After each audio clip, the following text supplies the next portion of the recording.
Hello, my name is Queen C and welcome back to my YouTube channel.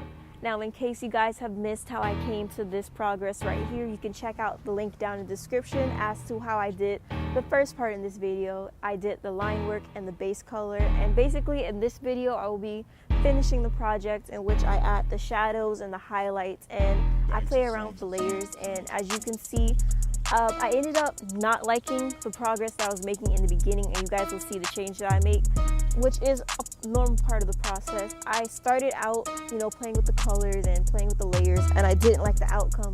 And instead of giving up like I usually do, I just decided to start fresh and start over. And basically you're going to see that I erased everything that I had started on and then continued again, and I ended up loving the final result.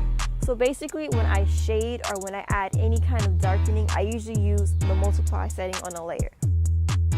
The multiply layer is basically a layer that allows you to create shadows. What you do is you create a layer on top of what you're trying to add a shadow effect to, and then you draw on top of that, and then you can change the opacity settings. You can play around with the hue and saturation until you find something that best fits what you have to do.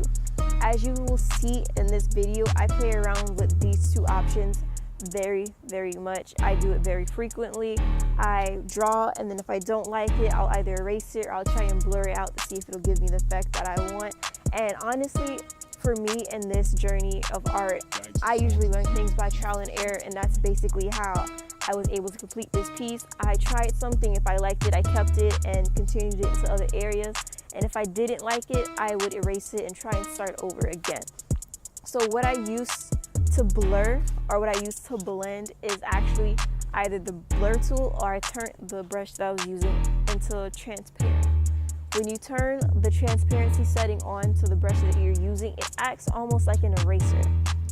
And you can use that to help you blend it if you don't really want to use the blur tool or any other tool. If you like the setting that your brush is already on, but you'd rather take away color instead of add on, right underneath where that square is, where you would choose the color and you would see it pop up, there's a transparency lock that you can click on, and it'll change the brush to transparency setting and allow you to actually erase, but more like turn those pixels into something transparent. And that's what I use to my advantage to help finish this project. Another thing that I was aware of when I did create the shadows, instead of looking at it as like a portrait or as something that's hard to tackle, see the shadows as shapes, like organic or geometric, and it'll help you figure out where they're supposed to go. So as you can see, and for me, instead of focusing on, oh well, I have to draw the chin, or I have to draw the neck, or I have to do this to make it look realistic, I focus on what the shapes look like to me in the picture, and I try to emulate that in the project. And as you can see, whatever it didn't look right, I would either blend it out or use the transparency tool, and eventually it turned out to something that I was quite satisfied with.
If you like what you've seen in the videos, please feel free to like, share, and subscribe.